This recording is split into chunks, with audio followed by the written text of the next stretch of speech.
राजा बिंबिसार के राज्य में एक व्यक्ति को लोगों ने इतना परेशान किया कि वह इन सब को छोड़कर जंगल में चले गया और उसने वहां पर प्रण किया कि वह 1000 लोगों को मार डालेगा।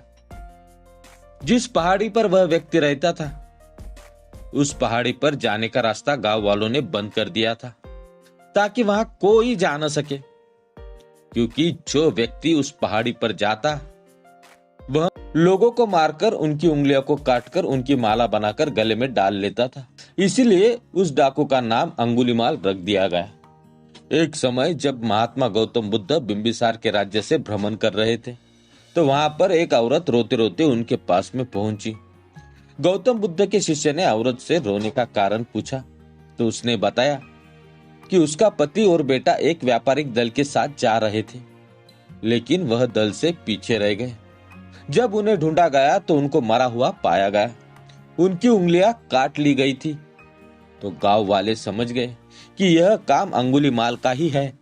महात्मा गौतम बुद्ध ने डाकू अंगुलीमाल के बारे में गांव से पूछा। तब उन्हें पता चला कि जिस पहाड़ी पर वह रहता है वहां से कोई नहीं जाता, और जो जाता है उसे वह मारकर अंगुली की माला बना लेता है। महात्मा गौतम बुद्ध ने डाकू अंगुलीमाल के बारे में गांव में पूछा। तब उन्हें पता चला कि जिस पहाड़ी पर वह रहता है वहां से कोई नहीं जाता, और जो जाता है उसे वह मार डालता है और उसकी उंगली काटकर उसकी माला बना लेता है।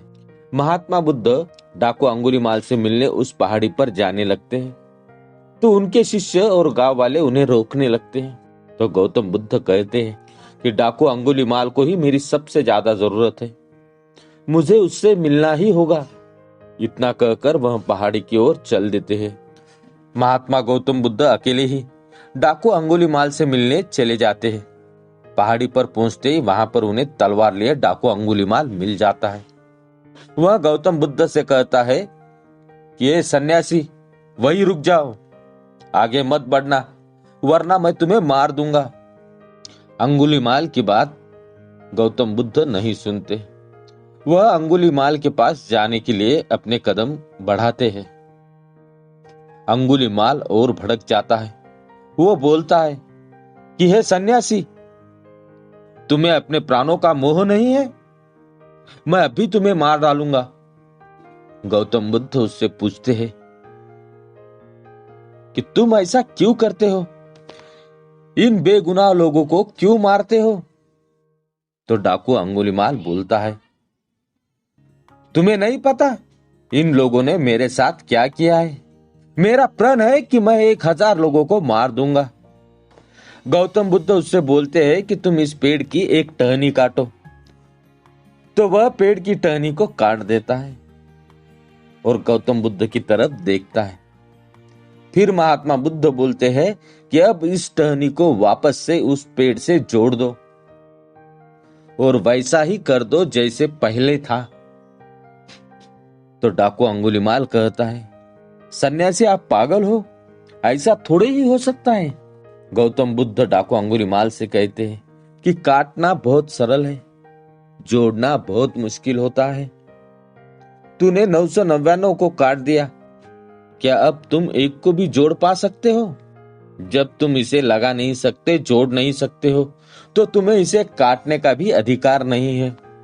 इसी तरह जिन लोगों को तुमने मारा है, क्या तुम उन्हें वापस जिंदा कर सकते हो? अब डाकू अंगुलीमाल सर झुकाकर निरुत्तर खड़ा रहता है। अब उसे समझ में आ गया था कि वह क्या कर रहा था, और वह अपनी गलती पर पछतावा कर गौतम बुद्ध के पैरों में गिर जाता है। वह कहता है, मैंने ये क्या कर दिया? मुझे मेरे कर्मों से अवगत कराने वाले प्रभु आप कौन हो? मैं गौतम बुद्ध हूं। महात्मा गौतम बुद्ध उससे बोलते हैं कि मेरी शरण में आ जाओ। डाकू अंगुलीमाल गौतम बुद्ध के पीछे पीछे बुद्धम शरणम गच्छामि कहते कहते चलने लगा और वह सन्यासी बन जाता है। यह बात राजा को पता चलती है कि डाकू अंगुलीमाल सन्यासी बन चुका है। राजा बहुत खुश होते हैं और सोचते हैं कि समस्या हल हो गई। गौतम बुद्ध ने डाकू को भिक्षु बना दिया।